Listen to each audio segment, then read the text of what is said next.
Welcome, students. Virtual Summer Melt University 2020.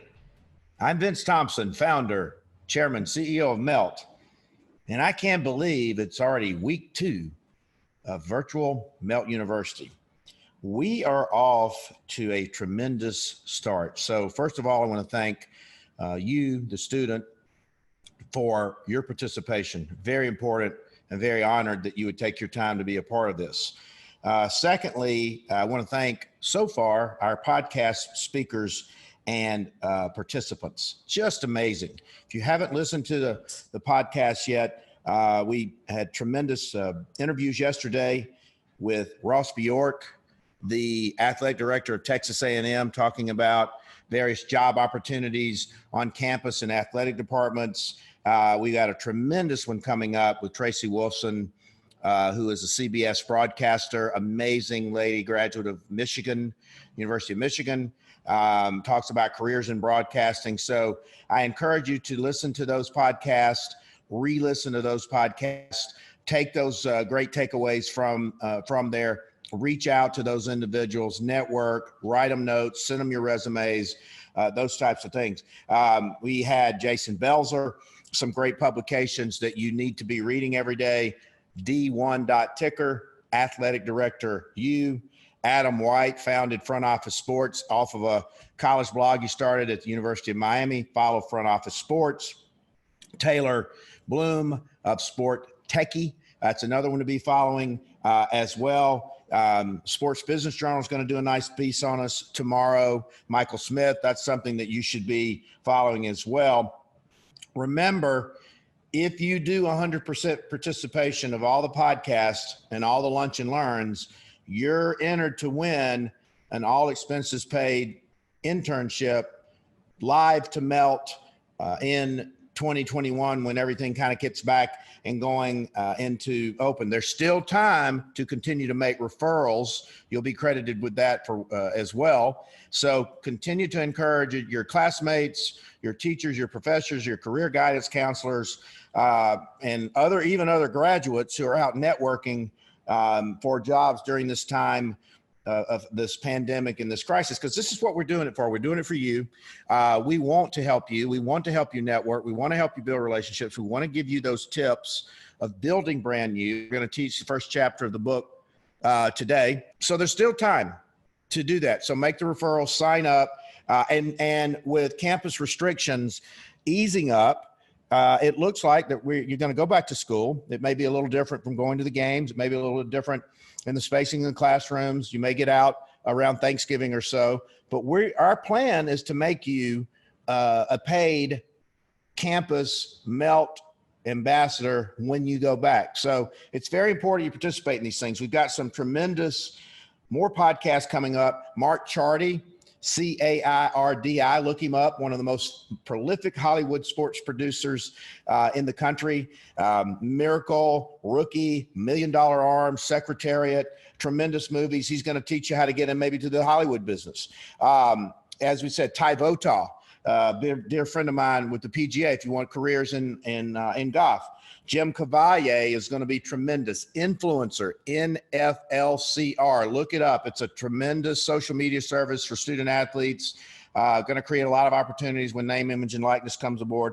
Jim Dinkins, the president of Coca-Cola North America, a very dear friend, gave me my start with Melt and Melt University.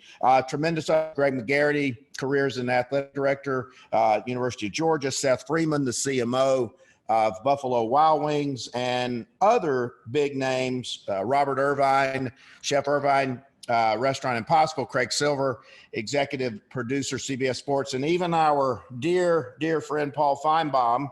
I'm wearing his good togs today. So, and if you want the free t-shirt, we'll have those for you at the end of the summer with, as I said, 100% participation. We were going to try to lure Paul Feinbaum on at some point on the podcast to talk about his career climb. So to sort of take it from the top again, what you've heard from these great speakers is the importance of relationships, the importance of networking, the importance of effort.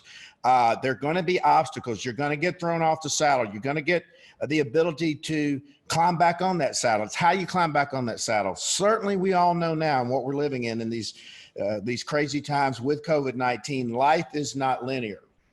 And as I continue to tell you, with the podcast and then with our broadcast today, is that the job market is even going to be more brutal than it already was post-COVID.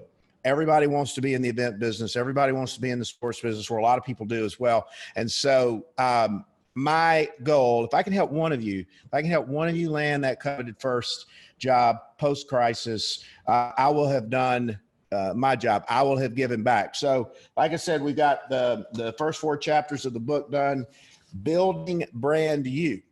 So what I'm going to do throughout the summer is I'm going to continue to teach from my perspective, and what I go onto campus and talk about, what it takes to land that coveted first job in the post-COVID world. I see hundreds of resumes a year, conduct hundreds of interviews, see the best, see the brightest, see some that aren't the best and some aren't the brightest, but talk about what's going to put you in that 5 percentile. And then, as I say, it's a numbers game.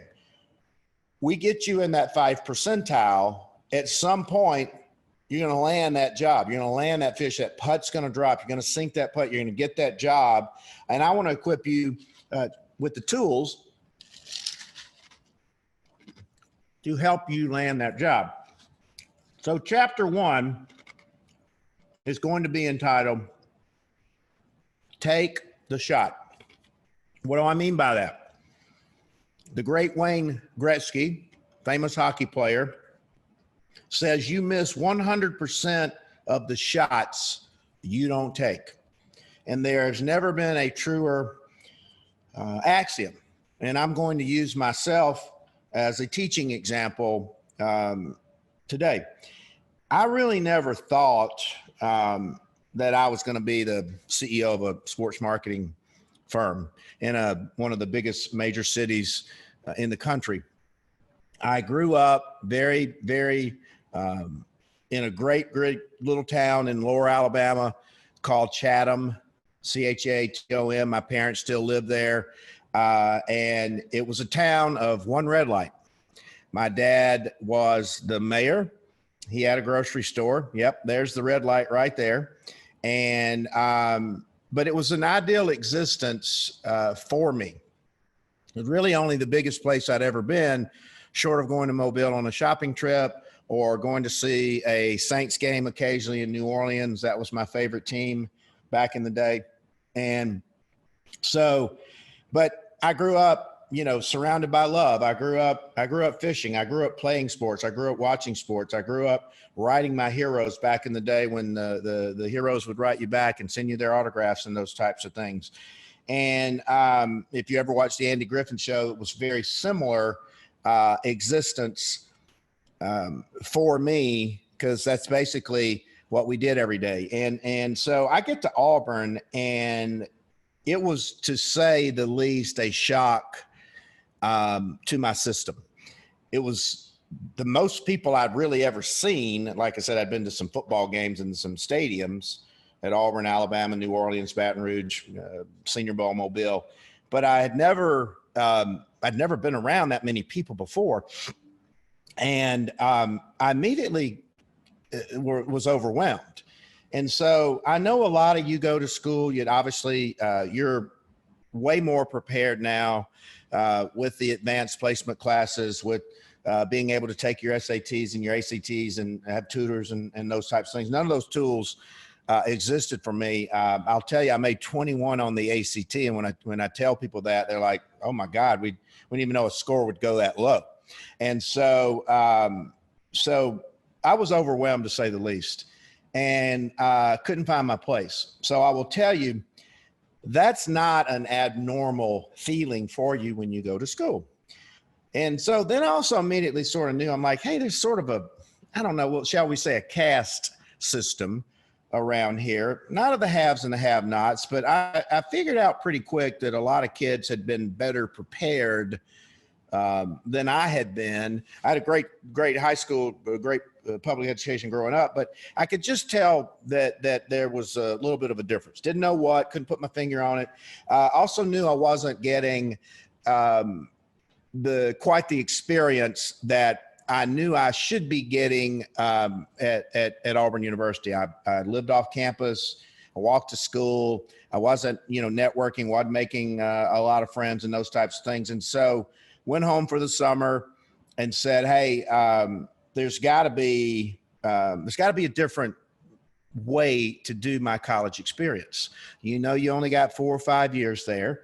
You're paying and investing a lot of time, money, energy, and resources. You got a lot of people pulling for you to get that degree. And so I came back in the fall of 1981, determined to make something different and better that experience, but still did not know what that was.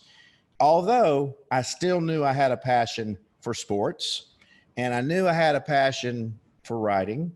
And we had a brand new football coach that fall, Coach Pat Dye, rest his soul, just passed a couple of weeks ago. So there was excitement in the air about the new program. It was before Bo Jackson and Charles Barkley got to Auburn, but not much longer after that. And so I went to my first journalism class, and there was a guest professor. There was a famous journalism class, JM 101, at Auburn, taught by Dr. Jack Sims, amazing professor, but you had to make an 85 to pass the course. And I was like, well, that could be the end of my journalism career pretty quick. But there was a guest lecturer, a gentleman by the name of David Housel, who was the sports information director at Auburn University. And so he talked about the press box, and he talked about the sideline, and he talked about the practices, and he talked about the games, and he talked about the locker rooms. And I was like, wow, I didn't even realize that there could be a career in sports publicity. I didn't realize there was a department, and I loved how he described his job. And how he described his job is what I'll tell you today. If you do what you love, you'll never work a day in your life. And that's kind of how I've always felt it. And if you do what you love, the money will follow. Yes, you got to make a living. Yes, you got to save. Yes, you got to do a lot of these types of things, but don't make money the number one objective of your career pursuit. Do what you love, follow that passion, follow it with zeal. As we say, the letters NO are just the first two. They don't spell no. They're the first two letters of not yet. And so I said, man, I want to be there. And all I could think about during his lecture. And so after the class, I said, well, I'm just going to go up and take my shot. And I said, Mr. Howes, I'm Vince Thompson. I'm from Chatham, Alabama, small town like yourself. He's from Gordo, Alabama. He talked about that and how he had worked his way all the way up to be sports information director. And I said, I want to be a part of what you're doing. And he said, well, come over this afternoon and we'll sign you up. And I was like, wow. And so that was, I go into the Auburn Coliseum, and it was amazing. And they put me right to work. And it was an amazing experience. But that day changed my life as well, because David Housel was also the faculty editor of the student newspaper called the Auburn Plainsman. So he said, hey, you need to come over and start laying the paper out, start writing some articles. You're going to be exposed to practices and games. You can translate that exposure into knowledge, into writing articles for the paper. And he said, not only that, I'm the house father of Phi Gamma Delta, the Fijis at Auburn. And you seem like you'd be kind of a part, like a part of that group. And you'll laugh at this, but my only perception growing up of fraternities was Animal House. And if you hadn't seen the movie with John Belushi, it's a classic, and it's funny, but that was my perception. I said, no, I don't think that's going to be for me. He goes, no, just come over and have lunch with us. And so subsequently joined the fraternity. Not sure quite how I got in, but it was a tremendous blessing. So made my lifelong friends in the fraternity. Wound up writing dozens and dozens of articles for the Auburn Plainsman, became one of their sports editors, and spent 4 years of covering some of the greatest athletes in the world. Coach Dye, Bo Jackson, Charles Barkley, Frank the Big Hurt Thomas, Rowdy Gaines, one of the greatest swimmers of all time. Harvey Glantz was one of the fastest men, if not the fastest man in the world at the time. And when I came out of Auburn, I had written probably about 200 articles. So I had this great resume that was full of real life experience, covering football games and basketball games and women's basketball games and all these amazing things. I had built this tremendous network of, driving the Paul Feinbaums of the world back to the airport or back to their hotel room or back from the press box after the game. Dick Vitale, Coach Vitale is still, the amazing sportscaster on ESPN. Brent Musburger, Vern Lundquist, some of the great ones who now are my dear friends, professional colleagues, and we do a lot of business activities and ventures together. But none of this, even this big fancy office and everything, would not have happened had I not taken that first shot. So I want to tell you, when you get back to school, you are surrounded by this amazing professional laboratory, no matter what it is that you want to pursue. If it happens to be sports and live events, you're not going to be in a better place in the world. And I want to continue to urge you to take that shot. If you know College Game Day is coming to your campus, if you know SEC Nation is coming to your campus, or ACC or Big 10 or Big 12 or Pac-12 or whatever it is, seek out those opportunities to help with those broadcasts. Seek out, as you'll hear from Ross Bjork and others, those opportunities to go volunteer at the athletic department, because not only are you getting that knowledge, you're getting that exposure, you're building that network, you're building those relationships. Get you some business cards and some handwritten note cards. And when you encounter these folks, write them a little note, give them your business card, but you're beginning to pad that resume. You're beginning to build your brand story. You're beginning to build brand you. So when you have this beautiful resume that we're going to teach you about over the summer, you're going to stand up in that 5 percentile. You're going to have those networks. And that's what we're talking about with the podcast today. Not only listen to those podcasts, not only ascertain that information that you're getting from these people who are willingly volunteering their time, follow up with them. Reach out to them on LinkedIn. We're going to teach you how to build a really great LinkedIn page.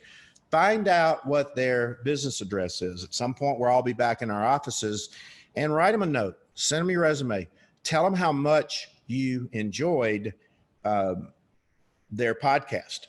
You're building that network. You're building that relationship, and you don't know where all that's gonna wind up, because, as I tell you, people like me and Craig Silver and Paul Feinbaum or Ross Bjork, whoever it is, we were once you. We're just doing it in a different level now. So we have an empathetic ear for people who are reaching out. And I use a term that you're going to hear a lot this summer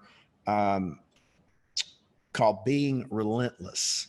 Because when I got to Auburn, as I talk about, I wasn't aware of this great big world. I've been kind of lived in this very, very small town, sheltered existence. And, but I knew pretty quick then too, I knew I had another advantage. I said, I know I got a great work ethic, so I can outwork people. A lot of times, 90% of it is work ethic and attitude. I also knew, I was like, I'm going to put more effort in. I'm going to work harder. I'm going to work smarter. I think my ideas are better. And hey, this is going to be a journey. Rome was not built in a day. It's not going to be a great overnight success, but I'm going to have a focus and I'm going to have a goal. Now, I know I'm going to probably get thrown off of that a little bit. I'm going to get thrown off that saddle. As I told you, I got fired from my first professional job at Colonial Bank in Birmingham. Now, obviously, if you can see me sitting in a bank, it probably was not a great fit, but it wound up being one of the greatest things that ever happened. Then I got on a governor campaign and we got clobbered. So immediately I was 0 for 2 coming out of the box, and broke, and not quite sure what I was going to do. But I knew I could be relentless. I knew I had experience that I had gained at college that was translatable and transferable into some very successful jobs. And so going back to the central point of chapter 1, take that shot. And by the way, you're not going to make all those shots. But I have a saying in life: the only failure in life is the failure to try. And we're going to talk about this all this course. I want you to write this down, and I want to keep this is going to be another one of the Vinnyisms. The only failure in life is the failure to try.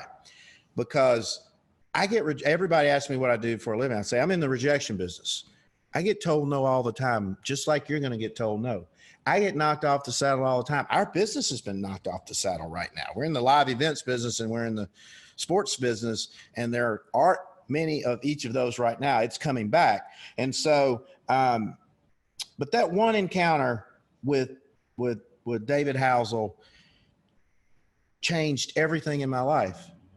But I wonder what would have happened had I just packed my bag that day and gone back, to my apartment. What would have happened to my career then? So never hesitate to take that shot. And when I go talk to kids on campus, a lot of kids will stay behind afterwards. They come up and look me in the eye. They thank me for taking my time to come down and make that effort. They hand me their business card. They hand me their resume. They ask me, can they reach out to me on LinkedIn? They ask about internships.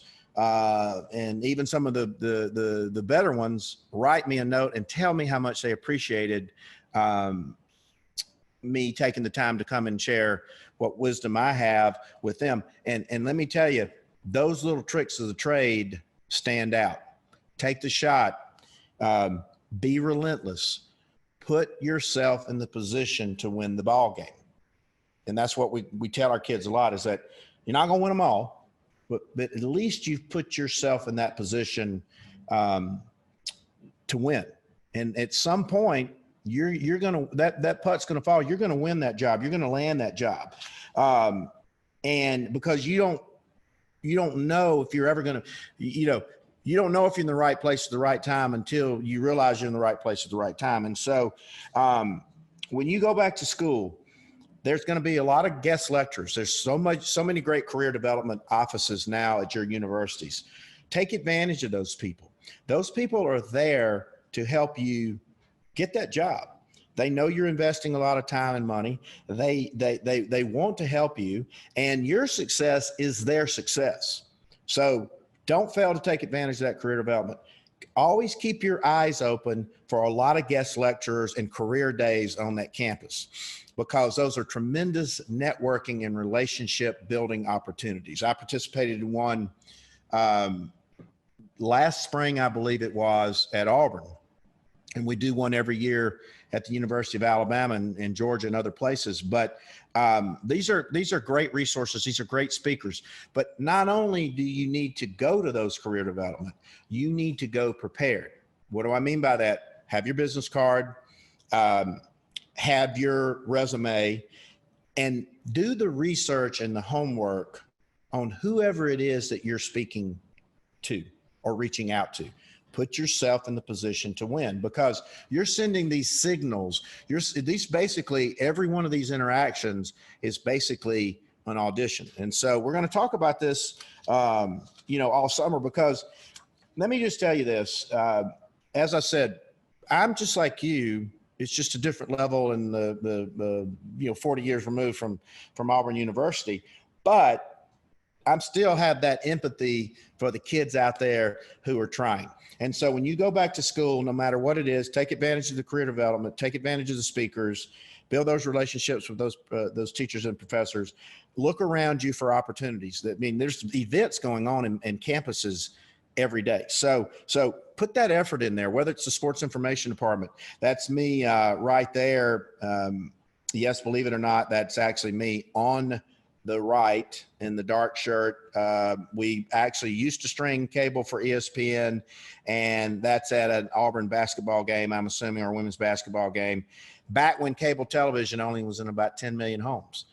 And Ted Turner himself used to actually come to Auburn to sort of oversee some of the productions back in the old days. But all of this, that's John Johnson, sports editor of the Dothan Eagle, dear friend of mine. I built a great network among all the students and all the student assistants even back then, and we all stay in touch. And you have the tools to stay in touch now, so there's no excuse not to put that effort in, whether it's a major concert on campus, whether it's a cause, whether it's a charity, whether it's community, whether it's a fun run, or even if you're working your way through. This is all about building that brand you. As I say, if you're working in a coffee shop or you're working in a restaurant, you're not just a barista or a waiter or a waitress. You're on the front lines of consumer behavior. You're on the front lines of a buy-sell transaction. You're on the front lines of retail. You're interacting with customers. So that's how you will begin to position yourself on the resume. Because here's another thing. You're supposed to have a good time in college. I get that. I had a lot of fun as well. In fact, I think David Housel may have fired me from sports information about 6 different times, because sometimes I like to go to an intramural football game. Sometimes I like to do other fun things that you do on campuses on pretty spring days and fall days and some of this way. But I want you to think about this. This is all about a job audition. Everything that you're doing in college is based on the outcome. And what is the outcome? Landing that first job. Right? So, because think about it like this. So if you come out of school and I'm looking as an employer to invest tens of thousands of dollars in you as an employee with your salary and your workspace and your phones and your health insurance and your 401k, that's a major investment. I'm looking at you as an investment in my, in Melt, no different than you're looking at making an investment in me in Melt. So you got to begin to look at yourself that way, particularly in the business that we're all in. It's all about brand. So everything that we're going to talk about this summer is based on building that brand, based on building that outcome, based on positioning yourself to win that coveted first job in a post-COVID world. I happen to not care as much about grades, but a lot of people do. I think it's important to make the grades. I just didn't have the attention span to make really good grades, except in my journalism classes. So I knew I had to make up extra effort to sort of overcome that. So grades is a big part of that. Experience is a big part of that. Initiative is a big part of that. Self-starting is a big part of that.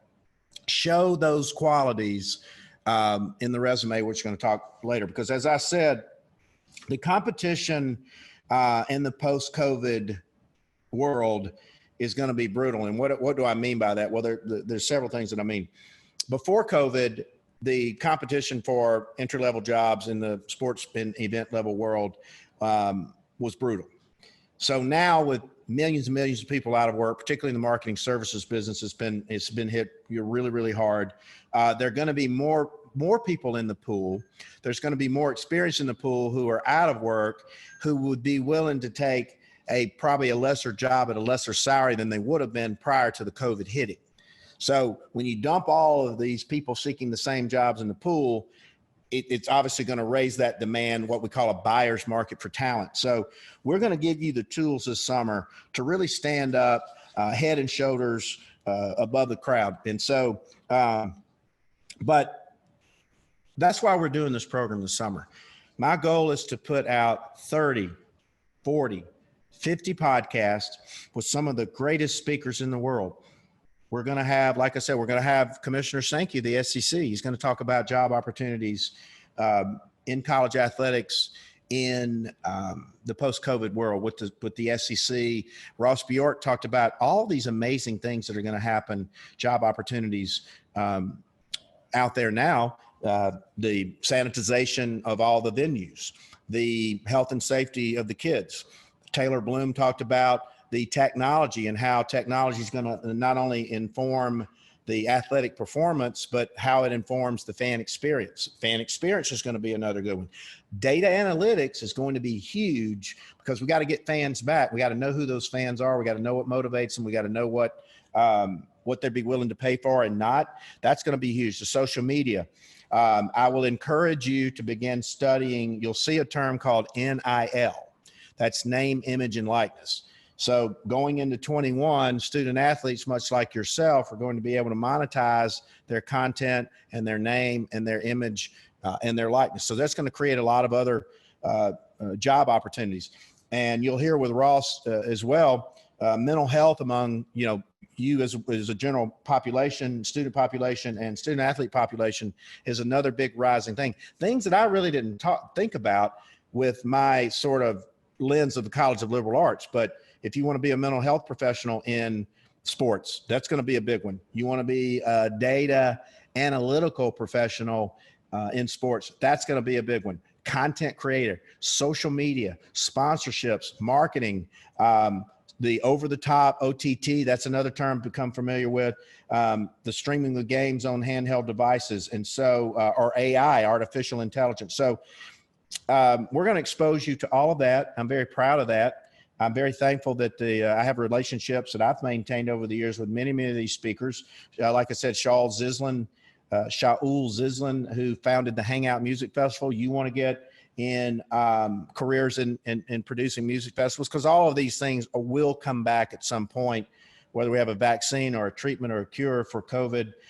They're all going to come back, and we want to put you in those positions to win. But know this going in, the campus is the ultimate professional laboratory, and you're going to be in that environment for hopefully 1, 2, 3, 4, 5 years. I stretched it out an extra fall of '84, which was tremendous, and got to witness Bo, got to witness Barkley, got to witness a lot of some of the greatest athletes there are. So again, back to the title, Building Brand You, how to use your college experience to find and win your first job. And then we add that in a post-COVID environment. So I'm going to open it up for Q&A. And so Lauren Reed, you mentioned that a lot of students stick around, talk, and begin creating relationships. What are some things that students who stick out to you do to make themselves stick out? That's a great question, Lauren. Thank you for asking. So, you never have but one opportunity to make a great first impression. And so whether you've thrown your gym shorts on or your backpack slung over your shoulder, that's more irrelevant to me than the fact that you stood in line, you made that effort to come up and seek me out. Look me in the eye contact. There's nothing to replace that. It's very impressive that somebody has done their homework on me in advance, because I always open it up for Q&As, and so that they ask me an informed question. They're telling me that they have prepared. They know who I am. They're seeking answers. They're seeking opportunities. They want to interact with me. So that's another big marker. Having a business card is a great thing. I know it sounds kind of hokey, but it's actually a big thing, and then I take business cards with me and we exchange cards, because I want people to reach out. I want them to be looking for jobs. And also, I think maybe Adam or Taylor talked about it. We're hiding little Easter eggs or tests to see how you're going to respond, because this is all an ongoing audition all the time. And so, or bringing your resume, that's an impressive thing as well. And again, I don't expect your resume to be 50 pages long. I don't want it to be. You're only 20, 21, 19, 22, whatever. I don't expect you to have that much experience. But so try to get the resume on one page, but bringing the resume as well. And then what really puts it over the top is when I get a really nice handwritten thank you note from a kid from a class that I've spoken to, you automatically zoom to that top for that internship or that employment consideration. So, Lauren, does that, I hope, hit me back. I hope that answers the question. Howard Fishman, you have discussed how hard it is to find a job now because of the increased competition due to COVID. How do you anticipate what the job market will look like in 3 to 4 years? Great question, Howard. Well, let me just tell you this. I'm bullish for our industries because there is always, short of something catastrophic happening in the world, there's always going to be sporting events. There's always going to be music festivals. There's always going to be food festivals. There's always going to be all of these live events. Live events is the social currency now of how we get together as a community and how we get together, and share it online and shareable moments and all those types of things. And then the other things that I just lined out, I never thought about job opportunities in mental health with athletes. I never thought about safety and sanitation other than the usual stuff in the venue. I never thought about the sophistication of fan experiences. I never talked about analyzing the data in analytics. I never talked about using data and analytics and artificial intelligence, performance intelligence for student athletes and the fans as well. Or the event within the event or venue within the venue, the redesign of the fan experience.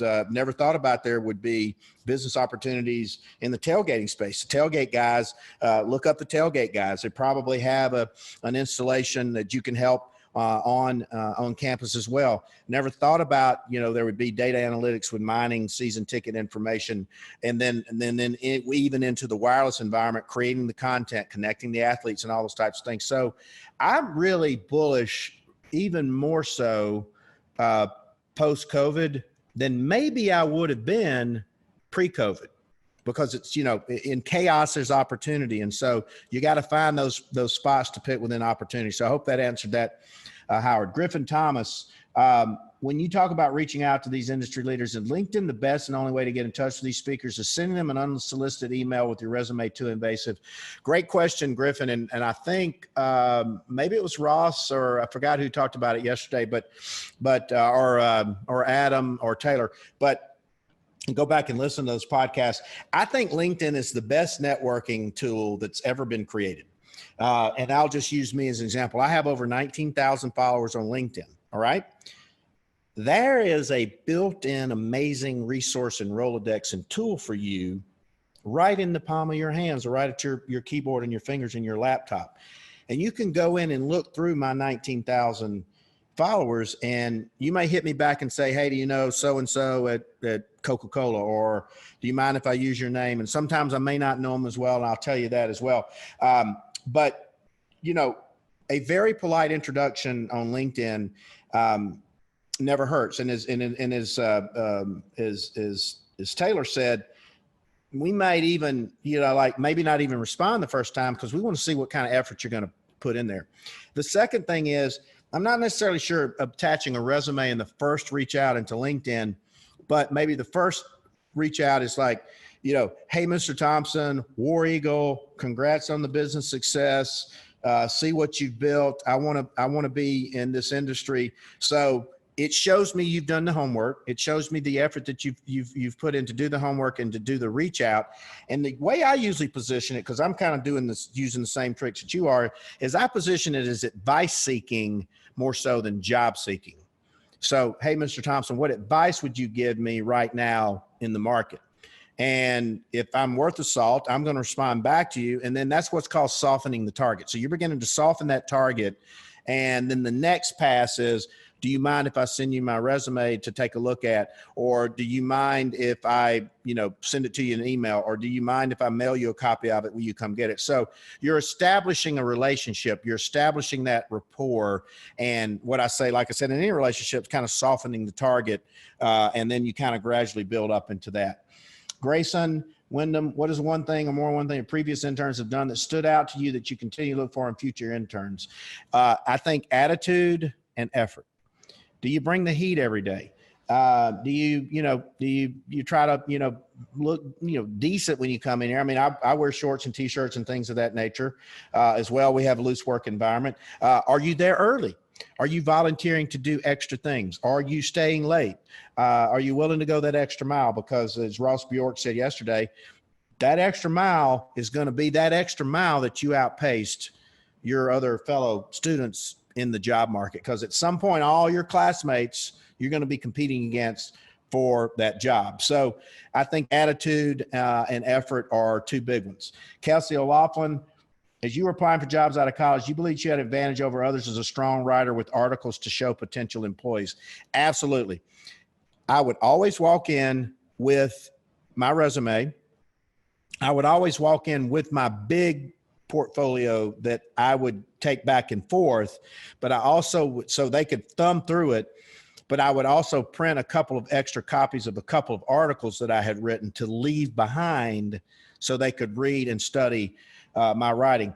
I will tell you that writing, whether it's business writing, presentation writing, PowerPoint writing, creative writing, article writing, blog post, it's a lost art. But it's a form of communication no matter what you're doing, in your real world, in your real job, particularly in events and live events and account management and those types of things. I would encourage you to take as many professional writing classes in different types of environments that you can. Also, probably, I didn't think I could pass them, but I would have taken a handful of just core business courses.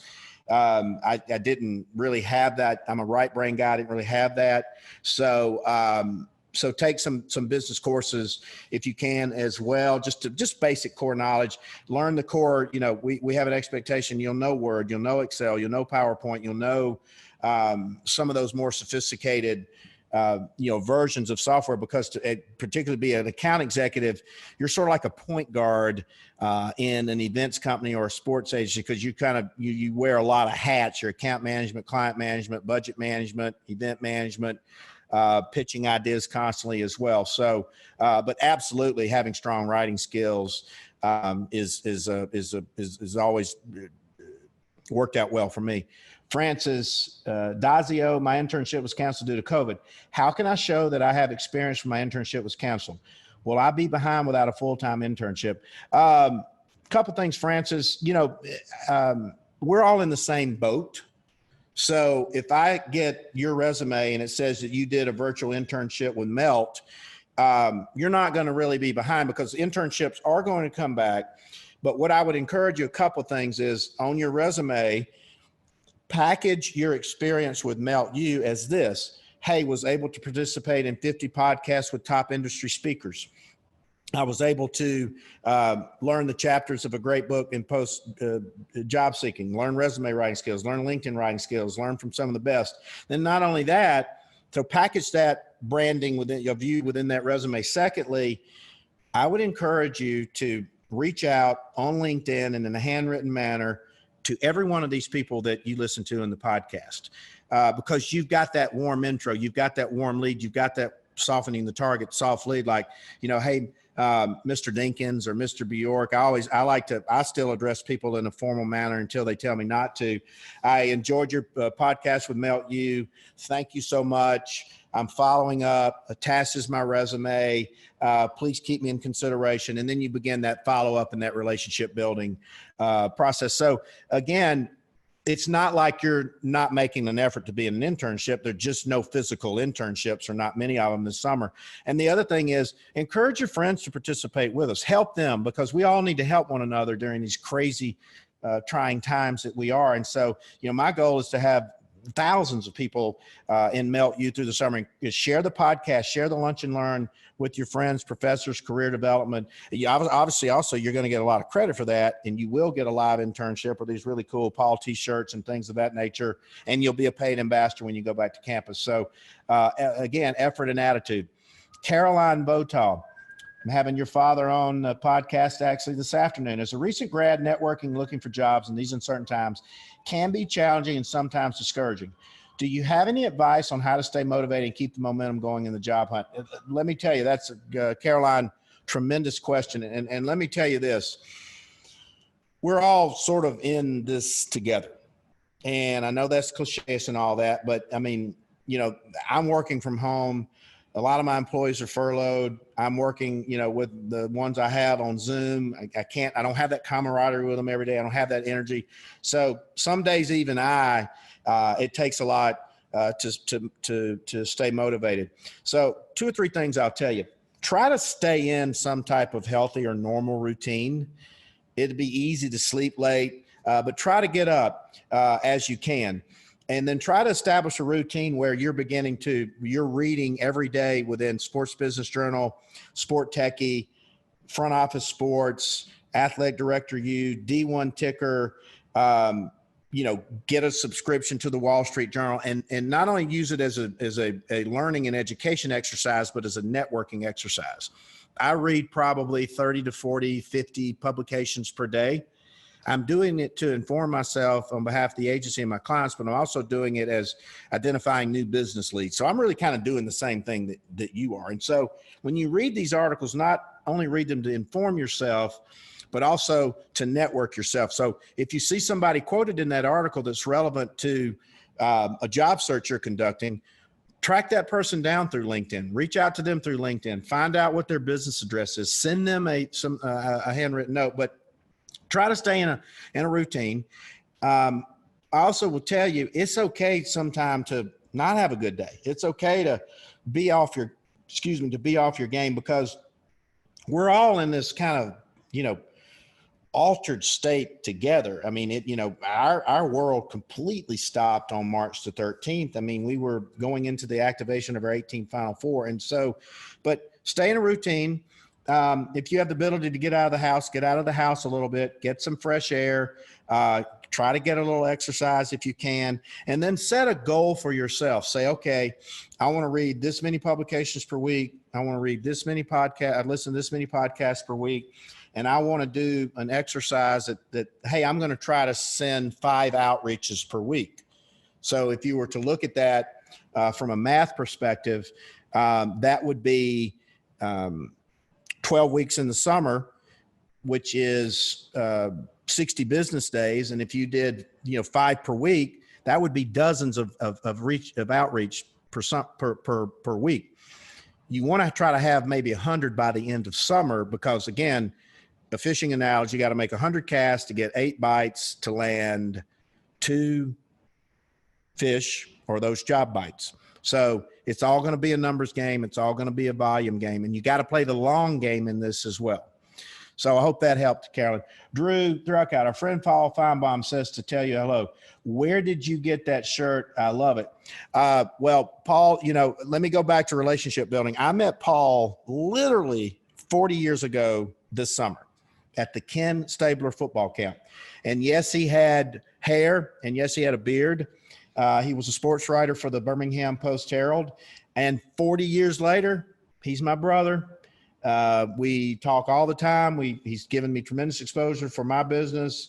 We share a lot of things together. So I had these shirts made in his honor. And so if you guys will, send us your shirt sizes, and you complete all your tasks or most of your tasks for the summer, we're going to make sure that everybody gets their own personal Paul Feinbaum, you got it here first, t-shirt. You notice we got some great art going on in here as well. Obviously, we're going to send you the book, and hopefully we're going to create on-campus opportunities for you as well. When you go back paid, put some money in your pocket, and then somebody's going to win a coveted paid internship here as well. So in closing, let's see, do we have any chats I need to follow up on? Lauren says, thank you. Caroline, yep. Feinbaum, I think we got them all. So again, we got some tremendous podcasts. Go back and listen to those podcasts. We've got more podcasts coming up. We got great speakers on board. We're going to teach the chapters of these books every week live. You're able to interact with me. I would encourage you to interact with me as well. And go back and listen to the podcast, network with those participants through LinkedIn. Tell them you appreciate their time. Tell them you gained a lot of knowledge. Interact with them in LinkedIn, find out how you can communicate with them with a handwritten note and those types of things. And so, I am so excited, so thrilled, so honored that you guys have joined me and you're taking your time. And I'm hoping this is beginning to help and make an impact and an impression. I see a lot of positive comments on social media. I would also encourage you to share these with your friends. Encourage them to sign up. It's not too late to sign up, because all they've got to do is go re-listen to a handful of podcasts that are out there right now. They're on iTunes, they're on Apple, they're on Spotify, they're on our social media followings. We put these sessions back out. Share this with everybody, because the more people you refer and share, the more points you're going to gain and the more opportunities you are to network with me and intern here, live. So make sure you get out and share the Lunch and Learns. Make sure you get out and share the podcast. Make sure you encourage your classmates and your friends and your colleagues to sign up. Inform your teachers, inform your career development officers at your campus of what's going on here. Let's spread this word. And by the end of the summer, hopefully, we've helped thousands and thousands of kids. And hopefully, if I can help just one of you thousand, I will have fulfilled my mission, fulfilled my dream, fulfilled my journey. I've always wanted to take this in a virtual environment, and I'm just so honored and proud that we're able to share this with you. And again, I thank you as much as you would thank me for this opportunity to share this in a virtual environment, albeit under kind of crazy circumstances. Hopefully some good silver linings will come out of this. So, wow, another hour. Mimi Hill, look forward to connecting you next time you visit the Auburn Athletic Departments. I'll be back there. We're going to have Alan Green hopefully on soon. We had Kyle Sherman, who's over Fox, who's over the Auburn media rights. Chris Davis, my dear friend, just went to take a big AD position over at Georgia Southern. But I love talking to the students, love talking about career development, and branding with students and student athletes. So building brand new, that's the theme this summer with virtual Melt University Summer 2020.